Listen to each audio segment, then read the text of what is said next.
Hi friends, குர்த்தியில் இந்த மாதிரி side open கிட்ட மட்டும் நமக்கு ரொம்ப டைட்டாக இருக்கும். அது மேலே வந்து கரெக்டாக இருந்தாலும் சரி, கீழே மட்டும் நமக்கு டைட்டாக இருக்கும். இந்த மாதிரி டைட்டாக இல்லாமல் எப்படி கரெக்டான ஃபிட்டிங்கில் நம்ம குர்த்தி தைக்கிறது அப்படின்னு தான் பார்க்க போகிறோம். அதுக்கு வந்து நம்ம கட்டிங்கில் எப்படி கரெக்ட் பண்ணுறது அப்படின்னு பார்க்கலாம். இதுக்கு வந்து நீங்கள் ஹிப்போட ஹைட் வந்து 19லேருந்து 21க்குள்ளே நீங்கள் மார்க் பண்ணலாம். நீங்கள் ஹைட்டாக இருக்கீங்க அப்படின்னா நீங்கள் 21 மார்க் பண்ணலாம். இப்போ நான் 20 மார்க் பண்ணுறேன்.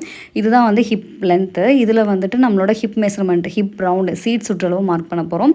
சீட் சுற்றளவு எவ்வளோ வருதோ அதை வந்து 4 டிவைட் பண்ணிக்கோங்க. நம்ம செஸ்ட்டு வேஸ்ட்லலாம் வந்து ½ இன்ச்சு ஈஸ் கொடுப்போம். வேஸ்ட்டு வந்து எவ்வளவோ அதை 4 டிவைட் பண்ணி ½ இன்ச் கொடுங்க. ஆனால் ஹிப் லைனில் மட்டும் ஒரு 1 இன்ச்சு நீங்கள் எக்ஸ்ட்ரா கொடுங்க. இப்போ 38 4 டிவைட் பண்ணோம் அப்படின்னா நமக்கு வந்து 9.5 வரும். +1 சீம் அலவன்ஸு. இப்போ இந்த மாதிரி 1 இன்ச்சு கொடுக்குறப்போ உங்களுக்கு கொஞ்சம் கரெக்டாக இருக்கும். இன்னும் நீங்கள் எக்ஸ்ட்ரா ½ இன்ச்சு கொடுக்கணும் கொடுத்துக்கலாம், உங்களோட இஷ்டம் தான். இப்போ அந்த ஹிப் லைனில் சைடு ஓப்பனில் கொடுக்குற அளவு தான் ரொம்ப முக்கியமானது.